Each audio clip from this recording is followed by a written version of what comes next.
سورۃ الاحزاب آیت نمبر 9 سے آنورڈ. اعوذ باللہ من الشیطان الرجیم. بسم اللہ الرحمن الرحیم. یا ایھا الذین آمنوا اذکروا نعمت اللہ علیکم. اے اہل ایمان اللہ کی اس نعمت کو یاد کرو جو اس نے تم پر فرمائی. اذ جاءتکم جنود فارسلنا علیہم ریحا. جبکہ کفار کے جھنڈ جو ہے تم پر حملہ آور ہو گئے, کتنے گروہ, تو ہم نے ان پر ہوا آندھی بھیج دی. وَجُنُودًا لَمْ تَرَوْهَا. اور ہم نے ایسی فوجیں تمہاری طرف سے لڑنے کے لیے ان پر مسلط کر دی جن کو تم بھی نہیں دیکھ رہے تھے, یعنی فرشتے. یہاں لوگ دعوے کر رہے ہیں جی ہمارے بزرگوں کو آگے فرشتے ملتے ہیں, یعنی صحابہ کرام سے بڑے بزرگ کون ہیں؟ اللہ تعالیٰ یعنی قرآن میں بتا رہے ہیں کہ صحابہ کو بھی وہ فرشتے نظر نہیں آئے ہیں, اور یہ کہتے ہیں جناب ہم عذاب قبر دیکھ لیتے ہیں, ہم فرشتے دیکھ لیتے ہیں. یہ ساتھ ساتھ ان کے جو جھوٹ ہیں آپ قرآن سے پکڑے, اسی لیے کہتے ہیں نا قرآن ڈائریکٹ نہیں پڑھنا گمراہ ہو جاؤ گے, کیونکہ ان کو پتا ہے کہ یار یہ سب سے بڑے امت کے اولیاء تو صحابہ کرام نے رضوان ہیں, ان کو بھی اللہ تعالیٰ کہہ رہے ہیں کہ ایسے ہم نے فرشتوں کی فوجیں بھیجی جو تمہیں نظر نہیں آ رہی تھی. ہاں اللہ کے پیغمبر کو اللہ تعالیٰ نے وہ دکھا دی. وَكَانَ اللَّهُ بِمَا تَعْمَلُونَ بَصِيرًا. اور اللہ تعالیٰ دیکھ رہا تھا جو کچھ تم کر رہے تھے. اب یہ کتنی بڑی تسلی ہے, اگر آپ کو یہ یقین ہونا کہ جس کے لیے آپ جان دے رہے ہیں وہ آپ کو دیکھ رہا ہے تو آپ کو تکلیف محسوس ہی نہیں ہوتی. دنیا میں بھی اگر آپ کا کوئی جگری یار ہے اور آپ کو اس کی وجہ سے پٹائی ہو رہی ہے اور آپ دیکھ رہے ہیں کہ یہ دیکھ رہے ہیں مجھے کہ میں اس کی وجہ سے مار کھا رہا ہوں, تو آپ کو حوصلہ مل جاتا ہے. تو اللہ ہمارا ہم مومنین کو دیکھ رہے تھے, یعنی مومنین تسلی رکھے, ان کی یہ قربانیاں رنگ لائیں گی, اللہ تعالیٰ ان کو جنت کی ابدی نعمتیں انشاءاللہ عطا فرمائے گا. اذ جاءوکم من فوقکم ومن اسفل منکم. جبکہ انہوں نے حلہ بول دیا تم پر اوپر کی طرف سے بھی اور نیچے کی طرف سے بھی. اوپر کی طرف سے یعنی شمال کی طرف سے خندق کی طرف سے وہ آئے, اور نیچے کی طرف سے جو ہے وہ بنو قریظہ اور ان لوگوں کو بدعہدی پر آمادہ کر کے یہاں سے حملہ آور ہونے کی انہوں نے کوشش کی. وَمِنْ أَسْفَلَ مِنْكُمْ. اور تمہارے نیچے کی طرف سے بھی. وَإِذَا زَاغَتِ الْأَبْصَارِ. جبکہ دہشت کے مارے آنکھیں پتھرا گئی تھیں. وَبَلَغَتِ الْقُلُوبُ الْحَنَاجِرِ. اور کلیجے منہ کو آگے تھے, یعنی اس قدر دہشت بڑھ گئی تھی, یعنی اتنے مشرکین عرب کے قبائل حملہ آور ہو گئے, مسلمان صرف 3000 10,000 کا لشکر ہر طرف سے حملہ آور ہو گیا, اور بدعہدی کا بھی خطرہ ہر طرف سے. وَتَظُنُّونَ بِاللَّهِ الظُّنُونَ. اور تم اللہ تعالیٰ کے بارے میں طرح طرح کا گمان کرنے لگے. اس میں تو پرٹیکولر خطاب ان منافقین کے بارے میں ہے جو کہ قانونی طور پہ تو مسلمان تھے لیکن دلوں میں, اور کئی کامل مومن بھی تھے, ان کے دلوں میں بھی خیال آ رہے تھے, لیکن جب تک زبان سے اظہار نہ کیا جائے تو شرع گرفت نہیں ہوتی. هُنَالِكَ ابْتُلِيَ الْمُؤْمِنُونَ وَزُلْزِلُوا زِلْزَالًا شَدِيدًا. اس موقع پر اللہ نے مومنین کو آزما دیا. وَزُلْزِلُوا زِلْزَالًا شَدِيدًا. اور جھنجھوڑ کر رکھ دیا شدید جھنجھوڑنے کے ساتھ. یعنی اللہ تعالیٰ اگر اتنے شدید الفاظ استعمال کر رہا ہے کہ کتنی بڑی اس وقت یہاں لوگوں پہ تھوڑی سی تکلیف آتی ہے نا, یقین کریں ابھی پچھلے دنوں جو میرے ساتھ معاملہ ہوا ہے, اب کتنے جو مطلب وہ دعوت کے حوالے سے وہ ایک بڑے جس کو کہتے ہیں پھنگے بنے ہوئے تھے, بالکل ہی بیچارے ٹھوسی ہو گئے ہیں. یعنی وہ اندازہ یعنی نام حسین علیہ السلام کا لینا اور اس طرح کی باتیں کرنا, اور پریکٹیکلی جب یعنی دعوت میں ذرا سی تکلیف آئے تو آپ کو پتہ چلے. اس لیے لوگ بڑی یعنی کہتے ہیں ہم یا اللہ کاش تیرے ہوتے جنم لیا ہوتا ہے نبی صلی اللہ علیہ وسلم. تو میں اس میں پھر بولتا ہوتا ہوں کہ پھر شاید ابو جہل ہی ہوتا, ضروری نہیں تھا کہ ابو بکر عمر عثمان و علی رضی اللہ عنہ مجمعین کے ساتھ ہوتا.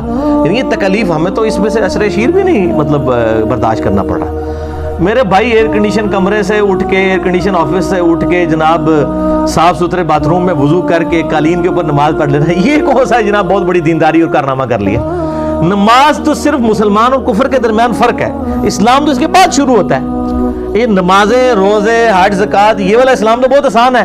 یہ والا اسلام ہے نا جس کا قرآن میں ذکر ہے, یہ بہت بڑا مشکل ہے کہ جب آپ کی لائف سٹیک کے اوپر جاتے ہیں. ورنہ تو یہ بڑا آسان ہے, سارے لوگ نماز پڑھتے ہیں. بڑے بڑے یعنی ہمارے پولیٹیشین ہیں, ایک طرف ان کا کردار دیکھیں, دوسری طرف وہ تہجد گزار بھی ہیں, نفلی روزے بھی رکھتے ہیں, اور دنیا بھی پوری ہے, دوئیں جہان ہیں مٹھے باؤ, دنیا بھی ویل کر رہے ہیں اور سمجھ رہے ہیں کہ آخرت بھی بن جائے گی نا. تو اللہ تعالیٰ ماتے مومنین کو اللہ نے آزمایا. وَزُلْزِلُوا زِلْزَالًا شَدِيدًا. اور خوب جھنجھوڑ کر رکھ دیا سختی کے ساتھ. وَإِذْ يَقُولُ الْمُنَافِقُونَ. جبکہ منافق لوگ جو اوپر سے تو اہل ایمان تھے لیکن اندر سے کافر تھے, وہ کہہ رہے تھے وَالَّذِينَ فِي قُلُوبِهِمْ مَرَضٌ. اور وہ لوگ جن کے دلوں میں مرض تھا. مَا وَعَدَنَا اللَّهُ وَرَسُولُهُ إِلَّا غُرُورًا. اللہ اور اس کے رسول نے جو ہم سے وعدے کیے تھے وہ تو سب دھوکے تھے. کدھر گئی مدد یہ تو ہمارا ٹائلٹ جانا مشکل ہو گیا، اور آج ہم یہ کہہ رہے ہیں رومن اور پرشین امپائر گرے گی، ہم تو مطلب ٹائلٹ جانے سے جو ہے وہ بیزار ہو چکے ہیں، اور خطرہ ہوتا ہے کہ دوسری طرف سے تیر نہ آ کے لگ جائے۔ وَإِذْ قَالَتْ طَائِفَةٌ مِّنْهُمْ يَا أَهْلَ يَثْرِبَ، جبکہ ان میں سے ایک جماعت نے کہا اے یثرب کے لوگو لا مقام لکم فارجعوا، آج یہاں پہ ٹھہرنا ممکن نہیں ہے، سامنے سے تیر آ رہے ہیں کافروں کے، واپس آ جاؤ۔ یعنی منافقین دوسروں کو بھی مشورے دے رہے تھے، جناب ایڈی لڑائی جھگڑے تو بچو، پیچھے ہی رہو۔ وَيَسْتَأْذِنُ فَرِيقٌ مِّنْهُمُ النَّبِيُّ، اور ایک فریق ایسا تھا جو نبی صلی اللہ علیہ وآلہ وسلم سے بھی اجازت مانگ رہا تھا کہ جی کیا کہہ رہا تھا، یقولون ان بیوتنا عورا، کہ یا رسول اللہ ہمارے گھر پیچھے لگے نے، بیوی بچے لگے نے، ہمیں اجازت دے ہم جا کے اپنے گھروں۔ حالانکہ نبی صلی اللہ علیہ وسلم نے ان کو ایک بڑے یعنی گھر کے اندر سارے لوگوں کی بیویاں عورتیں اور بچوں کو کر دیا تھا، اس کی حفاظت کے اوپر بھی صحابہ کرام کو مامور کیا ہوا تھا، لیکن ظاہر ہے کہ بہانہ لیتے تھے وہ، وما ہوا بعورا، جبکہ وہ غیر محفوظ تو نہ تھے، ان یریدون الا فرارا، وہ تو نہیں چاہ رہے تھے مگر میدان جنگ سے فرار کرنا، اس لیے آپ سے یہ جھوٹے بہانے کر رہے تھے، ذرا بیوی بچوں کا بھی پتہ کر رہے ہیں، اے ذرا تک میں آنا، میں تھوڑی دیر تک میں آ رہا ہوں، میں ذرا پیچھوں ہوا، ذرا ایک میں ذرا نظر مار کے آ جاؤں۔ وَلَوْ دُخِلَتْ عَلَيْهِمْ مِنْ أَقْطَارِهَا، اگر کافر لشکروں میں گھس آتے مدینہ شریف کے اندر، ثُمَّ سُئِلُوا الْفِتْنَةَ، اور انہی مسلمانوں سے جو یہ دعویٰ کر رہے ہیں مسلمان ہونے کا، ظاہر ہے اوپر سے تو قانونی طور پر مسلمان ہی تھے منافقین، ان سے فتنے کا مطالبہ کرتے، یعنی کہ نبی علیہ السلام کو چھوڑ کے ہمارے ساتھ مل دو، لَآتَوْهَا وَمَا تَلَبَّثُوا بِهَا إِلَّا يَسِيرًا، تو یہ فوراً ہی ان کی دعوت کو قبول کر لیتے اور تھوڑا سا وقت بھی ضائع نہ کرتے، فوراً کافروں کے ساتھ مل جاتے اگر کافر مسلمانوں کے اوپر غلبہ پا لیتے۔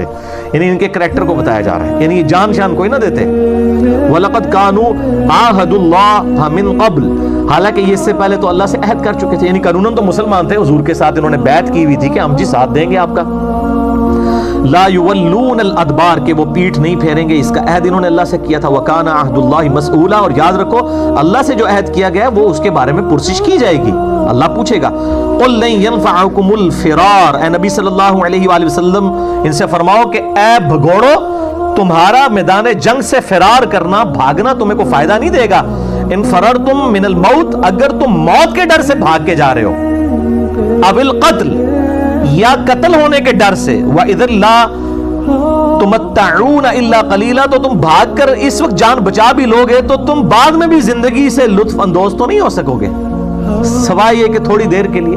اور پھر سورہ نساء اور سورہ آل عمران میں تو آتا ہے کہ جو لوگ یہ سمجھتے ہیں کہ ہم میدان جنگ سے بھاگ جائیں گے تو ہم موت سے بھاگ کے جا رہے ہیں، تو اللہ تعالیٰ فرماتا ہے کہ اگر موت تمہارا مقدر ہوگی تو تم خود بخود اپنی قتل گاہوں کی طرف کھینچے چلے آؤ گے، جہاں پہ وقت مقرر ہے وہیں پہ تمہیں موت آئے گی، موت نہیں ٹل سکتی۔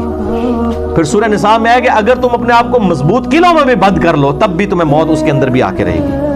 اور یہ مسلمان کی یعنی بنیادی عقیدہ ہے، جس طرح اللہ کو ایک ماننا بنیادی عقیدہ ہے، اسی طریقے سے یہ عقیدہ بھی بنیادی ہے کہ موت نہ ایک لمحے آگے نہ پیچھے، یہ آ ہی نہیں سکتی، لیکن یہ بہت کم لوگوں کا ایمان ہوتا ہے اس حوالے سے۔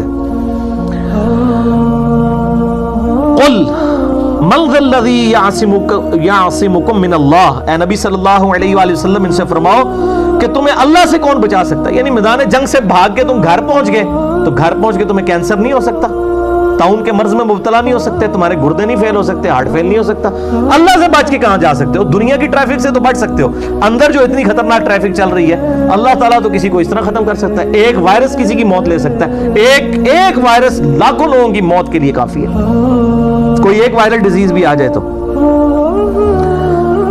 اے نبی فرما دیجئے صلی اللہ علیہ وآلہ وسلم، اللہ سے تمہیں کون بچا سکتا ہے؟ ان اراد بکم سوءا، اگر وہ تمہارے لیے کوئی برا ارادہ کر لے کہ تمہیں تکلیف میں ڈالنا ہے، او اراد بکم رحمہ، یا اگر تم پر رحمت فرمانا چاہے تو اس رحمت کو روک کوئی نہیں سکتا۔ ولا یجدون لهم من اللہ ولیا ولا نصیرا، اور وہ اللہ تعالیٰ کے مقابلے پر نہ تو اپنا کوئی دوست پائیں گے نہ ہی کوئی پشت پناہ۔ اگر اللہ نے فیصلہ کر دیا ان یمسسک اللہ بضر فلا کاشف له الا هو، اگر اللہ تعالیٰ کسی کو ضرر میں پکڑ لے تو اللہ کے علاوہ اس کو کوئی چھڑا نہیں سکتا۔ وَإِن يَمْسَسْكَ بِخَيْرٍ، اور اگر اللہ تعالیٰ کسی کے لیے خیر کا ارادہ فرما دے، فَلَا رَادَّ لِفَضْلِهِ، پھر اللہ کے فضل کو کوئی ٹال نہیں سکتا۔